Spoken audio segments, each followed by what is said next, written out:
අපි කතා කරන්න හදන්නේ වෙන්න මෙයා ගැන. වැඩි කතා ඕනේ නැහැ. මෙයා අපිට හම්බුනේ ඊජිප්තු පුරාවෘත්තවලදී. මේ ඉන්නේ අනුබිස්. අවුරුදු 3000ක් විතර පරණ මේ ඊජිප්තු ශිෂ්ටාචාරය අපිට හම්බ වෙන අනුබිස් විවිධ නම් වලින් හැඳින්වුවා මුල් කාලේ. උදාහරණයක් විදිහට ඉන්පු අන්පු වගේ නම් වලින් නෑව හඳුන්වලා තියෙනවා. එතකොට මේවයි සිංහල තේරුම් ගත්තට පස්සේ නිකන් අර නොපෙනී යන වගේ අර්ථයක් තමයි එන්නේ. ඊජිප්තු ශිෂ්ටාචාරයේ මුල් කාලේදී මරණයට අධිපති දෙවිය විදිහට හැඳින්වුවේ අනුබිස්. එතකොට මුල් කාලේදී හැඳින්වුවා කියලා කියන්නේ පස්සේ එහෙමුන් නැද්ද? ඔව් පස්සේ එහෙමුන් නෑ. මම දන්නවා මේකේ පොඩි ප්‍රශ්නයක් තියෙනවා කියලා. හැබැයි ශිෂ්ටාචාරයක් කියලා කියන්නේ අවුරුදු ගණනාවක් තිස්සේ විවිධ වෙනස්කම් වලට භාජනය වෙන දෙයක්. උදාහරණයක් විදිහට ගත්තට පස්සේ ඊජිප්තු ශිෂ්ටාචාරය වසර 3000ක් විතර පරණයි. එතකොට ඒක විවිධ වෙනස් වීම වෙනවා. එතකොට කවුද අන්තිමට මරණයට අධිපති දෙවියෝ වුනේ? ඔව් මැද භාගයේදී මේ ඔසයිරස් තමයි මරණයට අධිපති දෙවිය විදිහට හැදුනේ. මන් දන්නේ නැහැ මෙයාත් එක්ක විසඳ. එතකොට ඔයා කියන විදිහට ඊජිප්තු ශිෂ්ටාචාරයේ මැදට යන්න අනුබිස් නෙවෙයිද the god of the death උනේ? නෑ මං කලින් කිව්වනේ ඔසයිරස් කියලා. එතකොට අනුබිස්ස ඊජිප්තුවේ මිනිස්සු අමතක කරාද? නෑ. එයාට තවත් කාර්යභාරයන් ගොඩක් තිබ්බේ ඊජිප්තුවේ මිනිස්සුන්ට ඉෂ්ට කරන්න. ටයිටල් ගණනාවකට. උදාහරණයක් විදිහට පසු කාලීනව අනුබිස් හඳුන්වලා තියෙන්නේ the god of the tombs. එහෙම නැත්නම් සොහොන් වලට අධිපති දෙවිය විදියට. හොම්ම කතා කරද්දී යාගේ පොඩක් මූණ පොඩක් බලන්නකෝ. එයාට තියෙන ජැකුල් හෙඩ් එකක්. ඒ කියන්නේ අපි කියනවා නරියෙක්ගේ මූණක් කියලා. ඇයි එහෙම දැන් මෙවැනි සතෙක් ඉන්දියම නැද්ද? නෑ හොඳට කල්පනා කරලා බලන්න. ඒ කාලේ ඊජිප්තු මිනිස්සු අර පොඩ්ඩක් සීරියස්ව කටයුතු කරලා තියෙනවනේ ඒ කට්ටියගේ සොහොන් පිළිබඳව. එතකොට ඒ සොහොන් වලට තිබ්බ ලොකුම තර්ජනය තමයි නර කියලා කියන්නේ.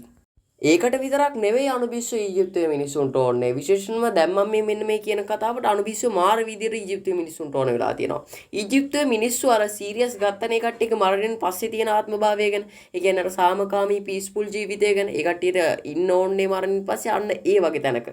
ඒක නිසාම ඒ වගේ තැනකට යන්න නම් ඇත්තටම ඊජිප්තුවේ මිනිසුන්ට සිද්ධ වුණ අවංකවම සහ සහයෝගයෙන් ඒ වගේම අනිත් අයට හොඳ වැඩ කළා, ඒ කියන්නේ උපකාර කළා, ඒ වගේ හොඳට ජීවත් වෙච්ච මිනිසුන්ට විතරයි මේ පීස්ෆුල් තැනට යන්න පුළුවන් වෙන්නේ. එහෙම යන්න නම් පොඩි ටෙස්ට් එකක් පාස් වෙන්න ඕන. හැබැයි මේ ටෙස්ට් එක ලේසි නෑ. මේ ටෙස්ට් එක කරන්නේ අපේ මේ අනුබිස් කරන්නේ. එතකොට ඒක ටිකක් අර ඉන්ටරෙස්ටිං කතාවක්. ඒ ටෙස්ට් එක ගැන කතා කරනවා නම් ඒ ආත්ම ඔක්කොම යනවලු අනුබිස් ගාවට. අනුබිස් ගාවට ගියාට පස්සේ ඔය අනුබිස්ගේ දැන් ඔය අතේ තියෙන්නේ ඔකට අපි කියන්නේ විමුක්තියේ තරාදිය කියලා. එන්නේ විමුක්තියේ තරාදිය තමයි ඔයා මේ පීස්ෆුල් සාමකාමී තන්ට යනවද නැද්ද කියලා තීරණය කරන්නේ. ටිකක් අර අමුතු කතාවක්. හැබැයි ඒක තමයි මේ කට්ටියගේ විශ්වාසය. ඒක එක පැත්තකට දානවා සහැල්ලු පිහාටුවක්. ඒ කියන්නේ දිව්‍යමය පිහාටුවක් කියලා තමයි කියන්නේ. අනිත් පැත්තට දානවා ඔයාගේ හදවත. හදිස්සිය හරි ඔයාගේ හදවත ඒ පිහාටුවට වැඩිය බර වුණොත් ඇත්තටම ඔයා අවංකවම ජීවත් වෙලා නැහැ. ඒක නිසා ඔයා නරක මිනිසෙක් විදියට තමයි පිළිගන්නේ. ඒක නිසාම ඒ බරට ඒ කියන්නේ හදවතේ තියෙන බරට ඒක පල්ලෙහාට යනවා. බය වෙන්න එපා, කලබල වෙන්න එපා. ඒ හදවත ගැන බලා ගන්න වෙනම එක්කෙනෙක් ඉන්නවා. අපි යාගෙන තව පොඩ්ඩකින් කතා කරමු.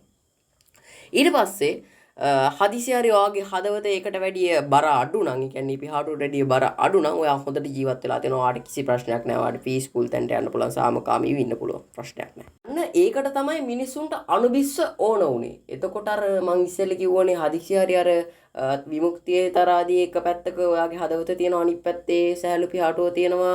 හදිසි හරි හදවත පල්ලෙහාට වැට්ටොත් එයාගෙන ඒක ගැන බය වෙන්න එපා. ඒක ගැන බලාගන්න කෙනෙක් ඉන්නවා කියලා කිව්ව නේද? අන්න එයා තමයි මේ ඉන්නේ. මෙයාගේ නම අමිත්. මෙයාත් ඊජිප්තු පුරාවෘත්තයක්. ඊජිප්තු දෙවියෙක් විදිහට සමහර තැන්වලදී සැලකෙනවා. ඉතින් මේ අමිත් කියන මේ සත්‍යව කියන්නේ මිත්‍යා සත්‍යව හදලා තියෙන්නේ නිකන් අර අපේ අර බේරුණ්ඩ පක්ෂය වගේ තමයි. ඒ කට්ටියට ඊජිප්තු වැසියන්ට මේ අමිත්. මෙයාව හදලා තියෙන්නේ ඊජිප්තු වැසියන් දන්න විදිහට මිනිසුන්ව කන භයානකම සත්තු 3 දෙනා එකතු කරලා.